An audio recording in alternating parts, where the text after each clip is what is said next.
Cerebral പാൽസി എന്താണെന്ന് പറഞ്ഞു, അതിൻ്റെ കാരണങ്ങൾ പറഞ്ഞു. ഇനി നമുക്ക് അതിൻ്റെ ട്രീറ്റ്മെൻറ്റിലേക്ക് പോകാം. പ്രധാനമായിട്ട് 7 ട്രീറ്റ്മെൻറ്റ്സ് ആണ് നിങ്ങൾ ശ്രദ്ധിക്കേണ്ടത്.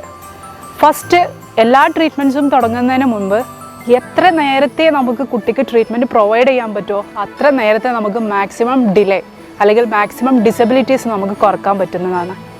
ഒന്നാമത്തെ ട്രീറ്റ്മെൻറ്റ് ഫിസിയോതെറാപ്പിയാണ്.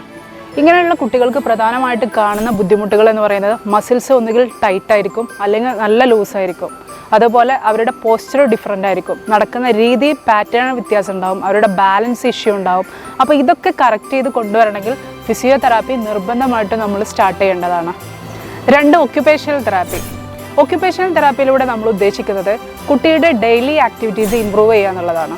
ഇപ്പോൾ ഭക്ഷണം കഴിക്കുക, ഒരു ബട്ടൺസ് ഇടുക, ഡ്രസ്സ് ഇടുക, ഇങ്ങനെയുള്ള ദൈനംദിന ജീവിതത്തിലുള്ള ആക്ടിവിറ്റീസിനെ നമ്മൾ ഇമ്പ്രൂവ് ചെയ്യിപ്പിക്കുക. 3, speech therapy. സ്പീച്ച് തെറാപ്പിയിലൂടെ നമ്മൾ ഉദ്ദേശിക്കുന്നത് ചില കണ്ടീഷൻസിൽ സെറിബ്രൽ പാൽസി ഉള്ള പേഷ്യൻസിന് എന്തുണ്ടാവാറുണ്ട്, സ്പീച്ച് ഡിലേ ഉണ്ടാവാറുണ്ട്, അതുപോലെ സ്വോളോവിങ് ഡിഫിക്കൽട്ടി, ഭക്ഷണം ഇറക്കാൻ ബുദ്ധിമുട്ടുണ്ട്, അതുപോലെ വെള്ളം ഇറക്കാൻ ബുദ്ധിമുട്ടുണ്ടെന്ന് പറയാറുണ്ട്. അപ്പോൾ ഇതിലൊരു സ്പീച്ച് തെറാപ്പിയുടെ ഹെൽപ്പ് നിർബന്ധമായിട്ടും കൂടിയേ പറ്റുള്ളൂ. 4, ഇൻറ്റേർണൽ മെഡിക്കേഷൻസ് ആണ്. എന്തിനാണ് ഈ കണ്ടീഷൻസിൽ ഇൻറ്റേർണൽ മെഡിക്കേഷൻസ് കൊടുക്കുന്നത്? ഇങ്ങനെയുള്ള കുട്ടികൾക്ക് അസോസിയേറ്റഡ് ആയിട്ടുള്ള കുറച്ച് ഇഷ്യൂസ് ഉണ്ടാവും. അതേപോലെ അവരുടെ മസിൽസ് നല്ല ടൈറ്റ് ആണെങ്കിൽ നമ്മൾ ആ ടൈറ്റ്നസ് കുറക്കാൻ വേണ്ടിയിട്ട് മെഡിസിൻസ് കൊടുക്കാറുണ്ട്. അപ്പോൾ അത് ആയുർവേദം നമുക്ക് കൊടുക്കാം. ഈ അസോസിയേറ്റഡ് കംപ്ലയിൻസിനും കൂടി കണ്ടുകൊണ്ട് നമുക്ക് ആയുർവേദ ട്രീറ്റ്മെൻറ്റ്സും കൊടുക്കാം, ഇൻറ്റേർണലായിട്ട്.